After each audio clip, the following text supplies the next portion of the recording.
오늘 말씀은 마태복음 13장 44절로 45절 말씀을 읽도록 하겠습니다. 천국은 마치 밭에 감추인 보화와 같으니 사람이 이를 발견한 후 숨겨두고 기뻐하여 돌아가서 자기의 소유를 다 팔아 그 밭을 샀느니라. 또 천국은 마치 좋은 진주를 구하는 장사와 같으니 극히 값진 진주를 하나를 만나매 가서 자기의 소유를 다 팔아 오늘은 본문 말씀을 가지고 내가 본 천국이라는 제목으로 말씀을 드리려고 합니다. 천국은 마치 밭에 감추인 보화와 같다라고 말씀을 하시면서 주님께서 천국 비유를 통해서 천국에 대한 설명을 해주셨는데, 천국에서 오신 예수님께서 천국에 대해서 왜 더 정확하게 설명하셨을 터인데 왜 비유로 말씀하실까 저는 생각을 해봤어요.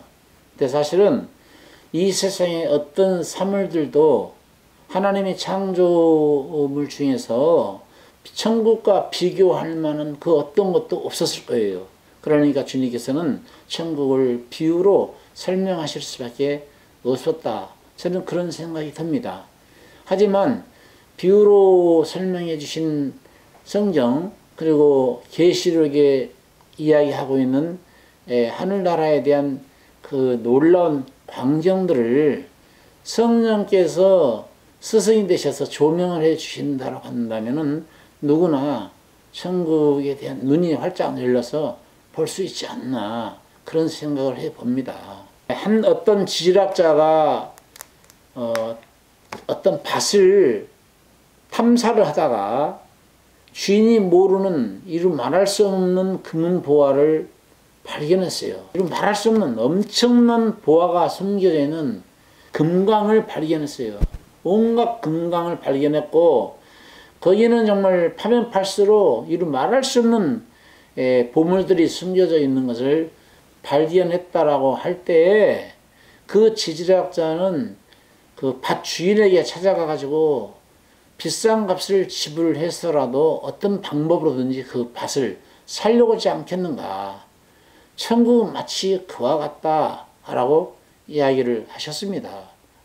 동네방네를 돌아다니면서 고물을 모으고 있는 옛날 골동품을 수집하고 있는 골동품 수집가가 어느 한 동네를 들려서 보니까, 아니 개 밥그릇을 보니까 그 개 밥그릇이 아주 예상치 않아요. 가만히 살펴보니까 개 밥그릇은 고려 청자보다도 값이 나가는 백제 황실에서 사용되는 어떤 백작, 넓적한 대접을 본 거예요. 그런데 그 집 주인은 그 백자 개 밥그릇, 아주 오랜 옛 물건이죠. 그야말로 가치가 나가는 그 물건을 기중품인 것을 알지 못하고 보물인 것을 알지 못하고 개 밥그릇으로 사용하고 있더라 이거예요. 골동품 상인이 그 개 밥그릇을 사기 위해서는 어떻게 이 개 밥그릇만 산다라고 하면 눈치챌 것 같고, 그래서 개 밥그릇을 사야 되겠는데 집주인에 찾아가지고 어르신 계십니까? 노크를 하고, 니시요. 예, 저는 동네를 돌아다니는 옛것을 수집하는 사람에 불과한데요. 개가 너무나 참 예쁩니다. 그런데 개가 다 똥개거든요, 사실은. 시골에서 키우는 개들은 다 식용이 아닙니까? 족보 있는 개도 아니고, 진돗개도 아니고, 식인견인데, 그런데 크면 팔려고 그렇지 않고 키우고 있는 거거든요. 그래서 개가 너무나 예쁩니다.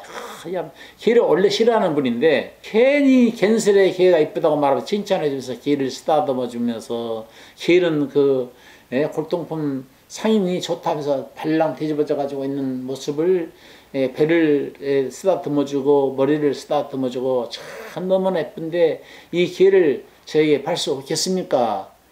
덜 컸어요. 주인이 하는 말이 아직 덜 컸어요. 더 큰 다음에 팔려고 그래요. 그래서 아니 저는 이거 애완견으로 기르려고 그럽니다. 그러니까 이 개를 비싼 가격을 지불해 드릴 테니까 저한테 얼마 드리면 되겠습니까? 30만 원 드리면 될까요?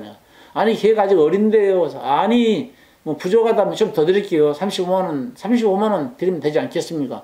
시골에서 35만 원 주고 개 한 마리를 산다는 것은 대단한 뭐 노다지를 캤다라고 할 정도로 많은 금액이죠. 많은 금액을 쳐주니까는 아이고 얼씨구나 좋다고 알았어 하고 개를 파는데, 이 개를 사가는 이 골동품 상인이 하는 말이, 이 애완견을 키우는 데서 이 개 밥그릇을 좀 주시면 안 되겠습니까? 라고 이야기하니까, 가져가시죠. 가지고 개 한 마리를 산과 동시에 개 밥그릇을 얻기 위해서 개를 비싼 값을 주고 샀다는 거예요. 자, 그는 왜 개를 샀겠어요? 개를 싫어하는 그가 왜 개를 샀겠어요? 개 밥그릇을 얻어내기 위해서 개를 샀다는 거예요. 천국은 마치 그와 같다는 거예요. 왜 하찮은 돌밭을 비싼 값을 주고 지질학자가 전토를 팔아서라도 그 보화가 숨겨져 있는 밭을 살려고 하겠습니까? 그 돌짝밭 밭 밑에는 보화가 숨겨져 있는 것을 안단 말이에요, 지질학자는. 그러니까 전토를 팔아서라도 그 밭을 살려고 노력하는 거죠. 천국은 침노를 당하나니 침노하는 자는 뺏는다고 했어요. 천국은 침노를 당합니다. 침노하는 자는 천국을 뺏는 거예요. 천국을 누가 가요? 물질이 있는 곳에 마음이 있다라고 했는데, 보물 있는 곳에 마음이 있다라고 했는데, 천국이 믿어진 사람은 보물이 아깝지가 않아요. 나의 보물이라고 생각하는, 나의 귀중한 것이라고 생각하는 모든 전토를 다 주 앞에 드려도 아깝지 않다라는 생각이 듭니다. 그 물질보다도, 그 보화보다도, 내가 잠깐 수고해서 모아놓은 재산보다도 더 소중한 천국을 발견했기 때문에, 하나님의 말씀 속에서 영광스러운 놀라운 하늘 세계를 발견했기 때문에 하나님 앞에 드린 것이 아깝지 않다라고 하는 마음으로 드리는 것이죠. 천국을 발견한 사람들은 그와 같은 열매를 맺는 것입니다. 그래서 예수님께서 천국은 마치 밭에 감춘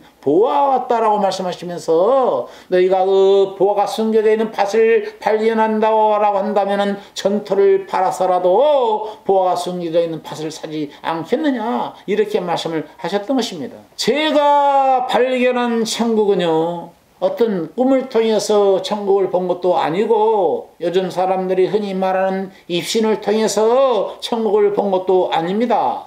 그렇다라고 어떤 환상이나 어떤 무아지경에 빠져서 천국을 본 것도 아니라, 순수하게 성경을 통해서 성령께서 조명해 주심으로 말미암아 눈을 열어 주셔서 천국을 발견했기 때문에 더욱더 가치가 있는 거예요. 성경과 맞지 않는 천국은 99%가 다 가짜라고 생각하시면 되는 것입니다. 오늘날 천국 보았다라고 하는 사람들이 많이 있는데, 성경과 말이 맞지 않으면은 99%가 다 가짜입니다. 분명히 알아야 되겠어요. 누구나 성경을 사랑하고 주님을 사랑하면 누구에게나 성령께서는 강하게 역사해 주심으로 인해서, 눈을 열어 주심으로 인해서 천국 세계를 보게 하시는 것입니다. 기록된 말씀을 통해서 얼마든지 볼 수 있도록 하나님께서 비밀로 감춰두셨어요.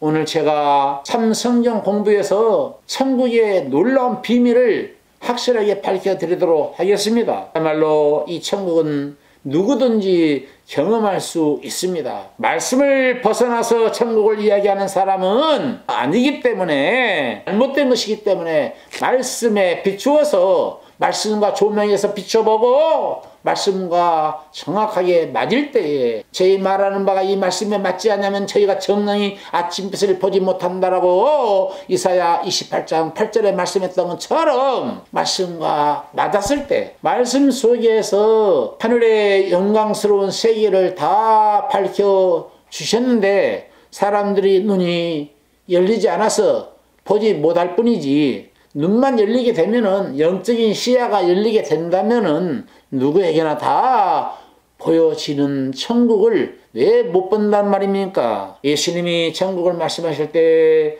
천국을 왜 비유로 말씀하셨는지 저는 잘 알고 있습니다. 주님께서 천국을 비유로 말씀하셨는지 제가 천국을 성경을 통해서 보기 전에는 이해를 못했는데, 성경을 통해서 천국을 발견한 후로는, 이래서 주님께서 비유로 설명하실 수밖에 없었구나 라는 그런 생각이 들거든요. 땅에 속한 사람들은 천국에 대해서 너무나 무지합니다. 땅에 속한 사람들은 단 한 번도 천국에 가본 적도 없고 본 적도 없기 때문에 무지할 수밖에 없어서 천국을 보았다라고 하는 사람들의 허탄한 이야기거리에 귀를 기울일 수밖에 없어요. 그리고 100% 신뢰하고 믿을 수밖에 없는 것입니다. 왜 나는 못 보았나?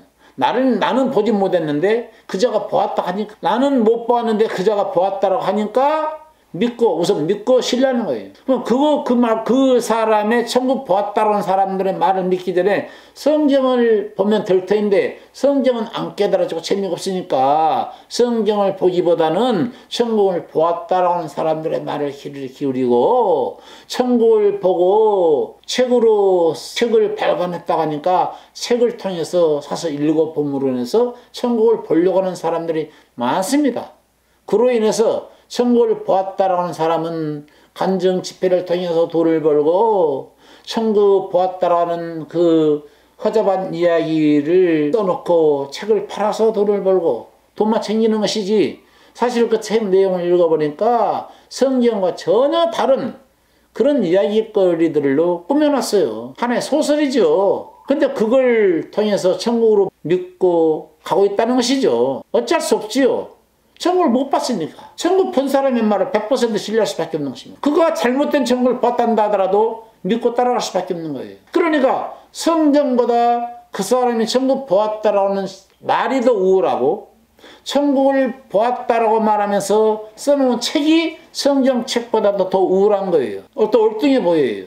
성경책은 시시하게 보이는 겁니다. 성경은 어려울 뿐만 아니라 성경에서 기록한 천국은 2000년 전에 사도 요한이가 계시록에 기록했고, 사도 바울이 3층을 보았다라는 그런 얘기인데, 길게 장문을 써놓은 게 아니고 말할 수 없는 말들을, 천국을 보았는데 3층 올라가서 내가 보았는데 말로 표현할 수 없는 말들을 하고 있더라.